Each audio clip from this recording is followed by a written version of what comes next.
नमस्कार आप सभी को। इस वीडियो में मैं आज आपको बताने वाला हूं भारतीय साक्ष्य अधिनियम में सेक्शन 23। जो ये सेक्शन 23 है ये आप सभी के लिए जानना काफ़ी इंपॉर्टेंट है, क्योंकि ये जो सेक्शन है यहाँ पर ये कन्फेशन के बारे में बता रहा है। कन्फेशन अगर किसी पुलिस ऑफिसर के सामने किया जा रहा हो, क्या वो रेलिवेंट माना जाएगा, क्या कोर्ट उसको एडमिट करेगी? इस वीडियो में मैं आज आपको यही बताने वाला हूँ। सो प्लीज़ इस वीडियो को पूरी ज़रूर देखना। और अगर आपने मेरी लास्ट वाली वीडियोस नहीं देखी है जो भारतीय साक्ष्य अधिनियम से रिलेटेड है, जो मैं अब तक सेक्शन 22 तक डिस्कस कर चुका हूं, वो प्लीज़ आप देख लीजिएगा, जिससे आपको भारतीय साक्ष्य अधिनियम के सभी प्रोविजंस क्लियर होंगे। और जो कन्फेशन से रिलेटेड है, जो ऑलरेडी मैं डिस्कस कर चुका हूं, वो भी आपको क्लियर हो जाएंगे। तो चलिए वीडियो को स्टार्ट करते हैं। जो सेक्शन 23 में ही सबसेक्शन 1 दिया गया है, यहां पर ये बता रहा है simply, no confession made to a police officer shall be proved as against the accused person of any offense। अब यहां पर सबसेक्शन 1 ये बता रहा है, अगर कोई अक्यूज्ड पर्सन अपना कन्फेशन देता है, अपना गुनाह कबूल करता है, किसको करता है? किसी पुलिस ऑफिसर को। अगर वहां पर वो कर रहा है किसी पुलिस ऑफिसर के सामने, तो वहां उसका कन्फेशन माना जाएगा? क्या कोर्ट उसके कन्फेशन को एडमिट करेगी? बिल्कुल भी नहीं करेगी। अगर कोई अक्यूज्ड पर्सन अपना कन्फेशन, अपना गुनाह कबूल करता है किसी पुलिस ऑफिसर के सामने, तो वहां पर उसके कन्फेशन को नहीं माना जाता। ऐसा क्यों? ये प्रोविजन क्यों लाया गया था? ये प्रोविजन इसलिए लाया गया था, आपको पता है कि पुलिस ऑफिसर के पास काफी पावर है, वो अपनी पावर को मिसयूज भी कर सकती है। वो कैसे? अब कोई भी अक्यूज्ड पर्सन है, उसको टॉर्चर करके, उसको कोर्जन में डालकर, तो उससे गुनाह कबूल करवाया जा सकता है, क्योंकि वो पुलिस कस्टडी में ही रहता है ना। अब जब भी कोई अक्यूज्ड पर्सन कोई गुनाह करता है, तो पहले उसको पुलिस पकड़ती है, ठीक है, फिर उसको अपनी कस्टडी में लेती है, तो वहां पर उसको टॉर्चर करने के बाद फिर उसको उसका कन्फेशन लिया जा सकता है। इसी वजह से सबसेक्शन 1 यहां पर लाया गया था। पुलिस ऑफिसर के सामने दिया गया कोई भी कन्फेशन अक्यूज्ड पर्सन का नहीं माना जाता। कोई भी अपनी स्टेटमेंट दे रहा हो जहां पर वो बोल रहा है कि हाँ ये ऑफेंस मैंने किया है, वो पुलिस ऑफिसर के सामने दिया हुआ कोई भी कन्फेशन एडमिट नहीं होगा कोर्ट में। हालांकि वो रेलिवेंट होएगा, जो भी वो अपना कन्फेशन दे रहा है वो रेलिवेंट होएगा, लेकिन वो एडमिट नहीं किया जाएगा कोर्ट में। कोर्ट उसको एडमिशन नहीं मानेगी कन्फेशन को। अब जो पुलिस ऑफिसर है, पुलिस ऑफिसर कौन कौन हो सकते हैं? वो पुलिस ऑफिसर कौन इंक्लूड होंगे जिनके सामने कन्फेशन दिया जा सकता है? जैसे कि सीबीआई ऑफिसर्स, एनडीपीएस के जो ऑफिसर्स होते हैं, एक्साइज ऑफिसर्स होते हैं, फेरा ऑफिसर्स, सीजीएसटी ऑफिसर्स, ये 5 तरीके जो मैंने आपको ऑफिसर्स बताए हैं। इन सभी के सामने अगर कोई भी अक्यूज्ड पर्सन अपना गुनाह कबूल करता है, अगर कन्फेस करता है, तो उसको रेलिवेंट नहीं माना जाएगा। अब वो ऑफिसर्स कौन होंगे जिनके सामने कन्फेशन दिया जा रहा है लेकिन वहां पर कोर्ट उसको एडमिट कर सकती है? वो होंगे कस्टम ऑफिसर्स, आरपीएफ जो रेलवे पुलिस फोर्स होती है, ठीक है, इनके सामने कन्फेशन दिया जा रहा है तो वहां पर उसको एडमिट कर लेगी कोर्ट, कर सकती है, कोर्ट के पास ये पावर है। अब जो कन्फेशन दिया जा रहा है किसी भी अक्यूज्ड पर्सन के थ्रू, अगर वहां पर उसके पास में कोई भी पुलिस ऑफिसर खड़ा भी है ना, तो वहां पर उसके कन्फेशन को कोर्ट एडमिट नहीं करेगी। अगर कुछ दूर भी खड़ा है वहां पर कोई पुलिस ऑफिसर, तो वहां पर उसकी कन्फेशन को एडमिट नहीं करेगी कोर्ट। अगर पुलिस ऑफिसर के पास में ही, पुलिस ऑफिसर उस अक्यूज्ड पर्सन के पास में ही था, तब उसका कन्फेशन लिया गया था, तो तब भी उसकी कन्फेशन को एडमिट नहीं करेगी कोर्ट। ये सबसेक्शन 1 बता रहा है। अब चलते हैं सबसेक्शन 2 में। जो सबसेक्शन 2 है यहाँ पर पुलिस कस्टडी के बारे में बता रहा है। No confession made by any person while he is in custody. जब भी कोई पर्सन, जो भी पर्सन है वो पुलिस कस्टडी में है, उसको हम अक्यूज्ड पर्सन नहीं बोल सकते, लेकिन कोई भी पर्सन यहाँ पर दिया गया है, एनी पर्सन, जो पर्सन कस्टडी में है, पुलिस कस्टडी में है जो, और अगर वहां पर वो कन्फेशन दे रहा है अपना पुलिस ऑफिसर को, तो वहां पर उसका कन्फेशन नहीं माना जाएगा अगर वो पुलिस कस्टडी में है। अब मान लीजिए कोई पर्सन है, उसको पुलिस ऑफिसर पकड़ कर लाए। अब आपने देखा होगा हर एक पुलिस स्टेशन में एक लॉकअप बना होता है, ठीक है, जो एक छोटा सा रूम होता है, उसके अंदर उसको बंद कर देते हैं। अब किसी पर्सन को उसके अंदर बंद कर दिया। अब वो जो पर्सन, एक और ऑलरेडी उसमें पर्सन था, तो वो पर्सन उससे पूछता है कि आप किस अपराध में यहाँ पर आए हैं। अब जिस पर्सन को पर्सन पकड़ कर लाई थी, वो पर्सन उस पर्सन को बोल देता है कि मैंने एक मर्डर कमिट किया था, इसी वजह से मुझे पुलिस पकड़ के लाई है, और वो मर्डर मैंने किया था चाकू से। अब वो अपना कन्फेशन दे रहा है उस अदर पर्सन को जो ऑलरेडी एक और लॉकअप में बंद था, तो वहां पर जो वो कन्फेशन उस पर्सन को दे रहा है, क्या वो होगा, कन्फेशन माना जाएगा? उसको एडमिट करेगी कोर्ट? बिल्कुल भी नहीं करेगी, क्योंकि वो पुलिस कस्टडी में है वो पर्सन। अगर पुलिस कस्टडी में कोई भी पर्सन है और वहां पर वो किसी भी तरह से अगर अपना गुनाह कबूल रहा है, तो वहां पर उसका कन्फेशन नहीं माना जाएगा, एडमिट नहीं करेगी कोर्ट उसके कन्फेशन को। ये यहाँ पर सबसेक्शन 2 बता रहा है, जो कि पुलिस कस्टडी के बारे में बता रहा है। लेकिन इसमें ये एक एग्जेप्शन भी दी गई है। अगर पर्सन क्या कर रहा है, जो अदर पर्सन है, जिस पर्सन को पुलिस कस्टडी में रखा गया था, वो मजिस्ट्रेट साहब के सामने क्या करता है, अपना कन्फेशन कर देता है। अब आपको पता है 24 घंटे के अंदर अंदर, विद इन द 24 आवर्स, क्या करता है पुलिस ऑफिसर की ड्यूटी है कि वो पेश करेंगे, अपीयर कराएंगे उस पर्सन को, जिस पर्सन को अरेस्ट किया है, विद इन द 24 आवर्स। जब भी उसको पेश कराया जाएगा विद इन द 24 आवर्स, और वो मजिस्ट्रेट साहब के सामने बोल देता है कि यहाँ पर ये ऑफेंस मैंने किया है, वो कन्फेस कर रहा है वहां पर, तो उसके कन्फेशन को मान लिया जाएगा, उसको कोर्ट एडमिट कर लेगी। अब मान लीजिए जो मजिस्ट्रेट है, मजिस्ट्रेट सभी पुलिस ऑफिसर को, जितने भी कोर्ट में ऑफिसर्स होते हैं, वो सभी को बोल देता है कि आप बाहर चले जाइए, मैं इससे कुछ सवाल जवाब करना चाहता हूं, जो पर्सन है जिसको पेश किया गया है। जब मजिस्ट्रेट साहब उससे सवाल जवाब करते हैं, तो वहां पर वो पर्सन अपना कन्फेशन दे देता है मजिस्ट्रेट साहब के सामने। अब जब वो अकेले में कन्फेशन दे रहा है ना, तो वहां पर उसका कन्फेशन एडमिट कर लिया जाएगा, वो एडमिट होएगा, उसका कन्फेशन मान लिया जाएगा वहां पर, लेकिन पुलिस कस्टडी में नहीं माना जाएगा। ये सबसेक्शन 2 बता रहा है यहां पर। अब सेक्शन 23 में ही एक प्रोवाइजो दिया गया है।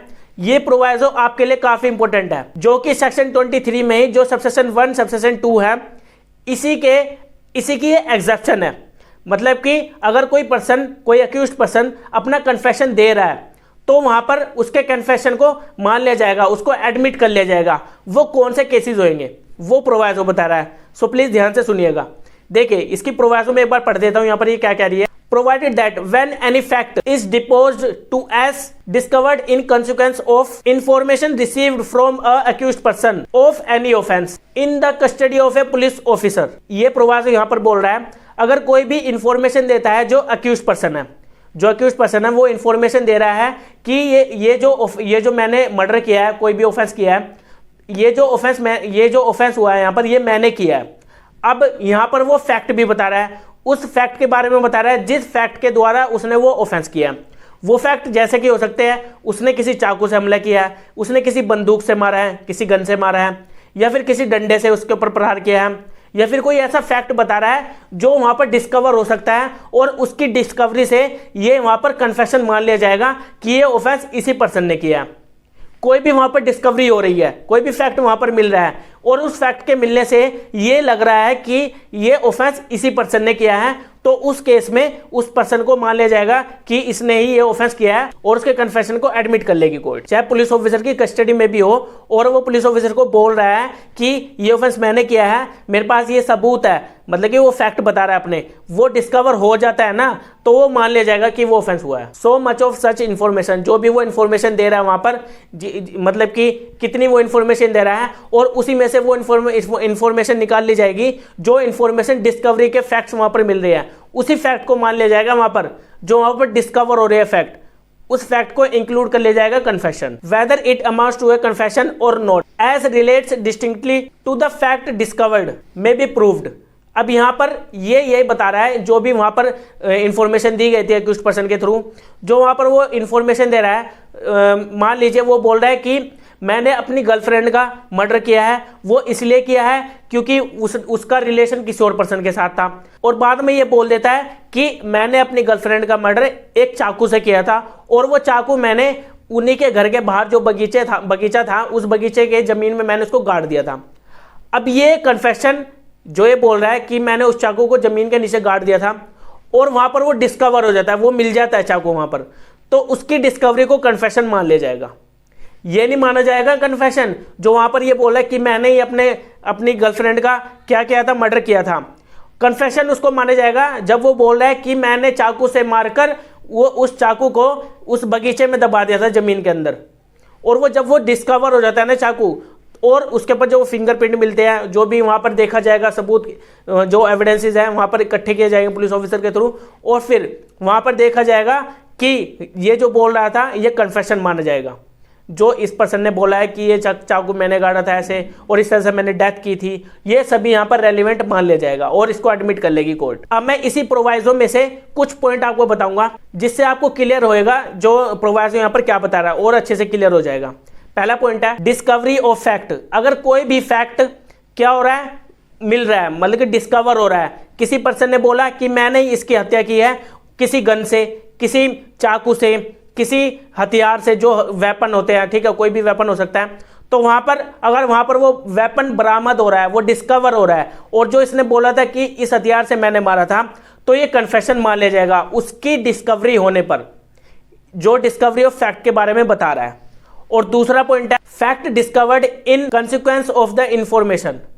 अब जो फैक्ट यहां पर डिस्कवर्ड हो रहा है, जो डिस्कवरी मतलब कि जो मिल गया है, जो फैक्ट यहां पर मिला है, इन कंसिक्वेंस ऑफ द इंफॉर्मेशन, जो इंफॉर्मेशन यहां पर दी गई थी उस पर्सन के थ्रू, और वहां पर वो कॉन्सिक्वेंस निकल कर आ रहा है कि हाँ यहां पर ये फैक्ट डिस्कवर हुआ है, ये यहां पर रेलिवेंट मान लिया जाएगा और कोर्ट इसको एडमिट भी करेगी। और थर्ड पॉइंट है information given by accused person while in the police custody. जो अक्यूज्ड पर्सन है उसको यहां पर इंक्लूड किया गया, और जो पुलिस कस्टडी में है, कोई अदर पर्सन जो पुलिस कस्टडी में है, और वहां पुलिस कस्टडी में वो क्या बोल रहा है कि ये जो ऑफेंस हुआ है ये मैंने किया है, ये बोल रहा है यहां पर, लेकिन ये कन्फेशन नहीं माना जाएगा, इसको एडमिट नहीं करेगी कोर्ट, लेकिन उसको एडमिट करेगी जो वहां पर वो बोल रहा है, जो फैक्ट बता रहा है वहां पर, जो डिस्कवर्ड हुआ है, बता रहा है कि हाँ ये ऑफेंस मैंने किया है और इस वेपन से मैंने यहां पर इसका मर्डर किया है या कोई भी अदर ऑफेंस किया है, तो यहां पर ये इसकी कन्फेशन को एडमिट कर लेगी कोर्ट, अगर वहां पर वो डिस्कवर्ड होता है फैक्ट।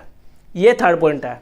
और फोर्थ पॉइंट है information directly relates to the fact recovered may be proved.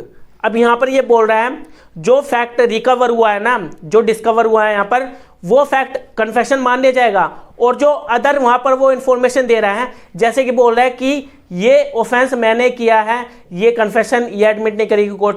और जैसे ये बोल रहा है ना कि जो फैक्ट यहां पर बता रहा है, फैक्ट के बारे में बता रहा है कि इस वेपन से कोई ऑब्जेक्ट बता रहे हैं यहां पर, इस ऑब्जेक्ट को मान लिया जाएगा यहां पर क्या, कन्फेशन। अब वो जो ऑब्जेक्ट यहां पर बता रहा है ना, जिस फैक्ट के बारे में बता रहा है, वो अगर रिकवर्ड हो रहा है पुलिस वालों के थ्रू, वहां पर रिकवर हो रहा है, अब उसकी रिकवरी को मान लिया जाएगा कन्फेशन। जब भी पुलिस ऑफिसर किसी अक्यूज्ड पर्सन से कोई भी सवाल जवाब करती है और वो अक्यूज्ड पर्सन ये बोल रहा है कि मैंने इस वेपन से इस व्यक्ति का यहां पर मर्डर किया है, तो वहां पर जब वो रिकवर्ड हो जाएगा फैक्ट, तो उसके फैक्ट को मान लिया जाएगा। ये फोर्थ पॉइंट यहां पर ये बता रहा है, और कुछ नहीं है। अब मैं आपको एक केस भी बताना चाहूंगा जो सेक्शन 23 से रिलेटेड ही है। केस का नाम है काजू एंड अदर वर्सेस स्टेट।